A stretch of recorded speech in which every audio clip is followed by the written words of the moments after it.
Hi friends, എല്ലാവർക്കും നമ്മുടെ പുതിയൊരു വീഡിയോയിലോട്ട് സ്വാഗതം. ഇന്നത്തെ നമ്മുടെ റെസിപ്പി എന്ന് പറയുന്നത് നല്ല ടേസ്റ്റി ആയിട്ടുള്ള ഒരു തോരൻ്റെ റെസിപ്പിയാണ് കേട്ടോ. അപ്പം നമുക്ക് വേഗം റെസിപ്പിയിലോട്ട് പോവാം. അപ്പം ഞാനിവിടെ കയ്പയും ക്യാരറ്റും ഉള്ളിയും ഉപയോഗിച്ചിട്ടാണ് കേട്ടോ തോരൻ തയ്യാറാക്കിയിട്ടുള്ളത്.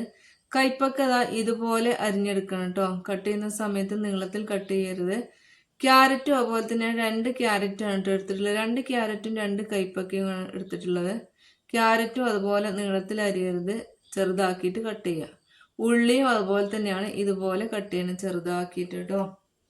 തോരൻ തയ്യാറാക്കാൻ വേണ്ടിയിട്ട് നമ്മൾ മൺചട്ടി അടുപ്പത്ത് വെച്ച് കൊടുത്തിട്ടുണ്ട്. ചട്ടി ചൂടായ സമയത്ത് നമ്മൾ വെളിച്ചെണ്ണയാണ് കേട്ടോ ചേർത്ത് കൊടുത്തിട്ടുള്ളത്. വെളിച്ചെണ്ണ നല്ലപോലെ ചൂടായി വരുന്ന സമയത്ത് നമുക്ക് കടുക് ചേർത്ത് കൊടുക്കാം. ചെറിയ ഉള്ളി ഇഷ്ടമുള്ള ആളുകൾക്ക് അത് ഇട്ട് കൊടുക്കാം കേട്ടോ. ഞാനിവിടെ 1 ടീസ്പൂൺ കടുകാണ് ചേർത്ത് കൊടുത്തിട്ടുള്ളത്. കടുക് പൊട്ടിയതിന് ശേഷം നമുക്ക് ഇതിലേക്ക് ആവശ്യമായുള്ള കറിവേപ്പില ഇട്ട് കൊടുക്കാം. കറിവേപ്പില ചേർത്ത് കൊടുത്തതിന് ശേഷം നമ്മൾ സവാളയാണ് ചേർത്ത് കൊടുത്തിട്ടുള്ളത്. ഒരു ഉള്ളി ഇതുപോലെ ചെറുതായി കട്ട് ചെയ്ത് വെച്ചിട്ടുണ്ട്, അതിട്ട് കൊടുത്തു. ഇനി നമ്മൾ ചേർത്ത് കൊടുക്കുന്നത് ക്യാരറ്റാണ്. എന്നിട്ട് നമ്മൾ അരിഞ്ഞു വെച്ചിട്ടുള്ള കയ്പക്ക ഇട്ട് കൊടുക്കാം. ഇനി ഇതിലേക്ക് ആവശ്യമുള്ള ഉപ്പ് കൂടി ചേർത്ത് കൊടുക്കണം കേട്ടോ. പിന്നെ ഒട്ടും വെള്ളം ചേർത്ത് കൊടുക്കേണ്ട ആവശ്യമില്ല കേട്ടോ, കാരണം നമ്മൾ ഇതൊക്കെ കട്ട് ചെയ്ത് വെച്ച് കഴുകിയിട്ടാണല്ലോ എടുത്തിട്ടുള്ളത്. അപ്പോൾ അതിൻ്റെയൊക്കെ ഒരു വെള്ളത്തിൻ്റെ അംശമൊക്കെ ഉണ്ട്, അതുകൊണ്ട് നമ്മൾ ഒരിക്കലും വെള്ളം ചേർത്ത് കൊടുക്കേണ്ട ആവശ്യമില്ല. ഉപ്പും കൂടെ ഇട്ട് കൊടുത്തിട്ട് നമുക്ക് ഇത് നല്ലപോലെ ഒന്ന് ഇളക്കി യോജിപ്പിച്ചിട്ട് ഒന്ന് അടച്ച് വെച്ചിട്ട് ഒരു 6-7 മിനിറ്റൊക്കെ കുക്ക് ചെയ്തെടുത്തിട്ടുണ്ട് കേട്ടോ. ഞാൻ ചെറിയ തീയിലാണ് കുക്ക് ചെയ്യേണ്ടത്. ഇനി നമുക്ക് ഈ അരപ്പ് തയ്യാറാക്കി എടുക്കണം. 1 കപ്പ് തേങ്ങയും 2 പച്ചമുളകും കുറച്ച് കറിവേപ്പിലയും 4 ചെറിയ ഉള്ളിയും എടുത്തിട്ടുണ്ട് കേട്ടോ.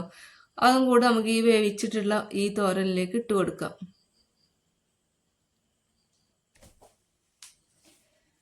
തേങ്ങ ചേർത്ത് കൊടുത്തതിന് ശേഷം ഒന്ന് നല്ലപോലെ ഒന്ന് മിക്സ് ചെയ്തിട്ട് ഒരു 3 മിനിറ്റും കൂടെ ഞാനിത് വേവിച്ചെടുത്തിട്ടുണ്ട് കേട്ടോ. നമ്മൾ അരപ്പിലൊക്കെ ഒന്ന് കിടന്നിട്ട് ഒന്ന് സെറ്റായി വരട്ടെ. വെള്ളത്തിൻ്റെ അംശമൊക്കെ ഉണ്ടെങ്കിൽ ഒന്ന് തുറന്ന് വെച്ചിട്ട് വേവിക്കുന്ന നല്ലത് കേട്ടോ. 3 മിനിറ്റിന് ശേഷം കണ്ടോ, നമ്മൾ വെള്ളമൊന്നും ചേർത്ത് കൊടുക്കാത്തത് കൊണ്ട് നല്ല പോലെ ഡ്രൈ ആയിട്ട് നമുക്ക് കിട്ടിയിട്ടുണ്ട് കേട്ടോ. നല്ല സൂപ്പർ ടേസ്റ്റി ആയിട്ടുള്ള തോരനാണ്. അപ്പോൾ ചോറുണ്ണുന്ന സമയത്ത് ഈ തോരൻ തന്നെ മതി കേട്ടോ ചോറുണ്ണാനായിട്ട്. അപ്പോൾ നല്ല ടേസ്റ്റിയും അതുപോലെ തന്നെ നല്ല ഹെൽത്തിയും ആയിട്ടുള്ള റെസിപ്പിയാണ്. അപ്പോൾ കയ്പയും അതുപോലെ തന്നെയാണ്. ക്യാരറ്റ് കിട്ടുന്ന സമയത്ത് ട്രൈ ചെയ്ത് നോക്കുക. വീഡിയോ ഇഷ്ടപ്പെട്ടാൽ നമ്മുടെ ചാനലൊന്ന് സബ്സ്ക്രൈബ് ചെയ്ത് സപ്പോർട്ട് ചെയ്യാൻ മറക്കരുത്.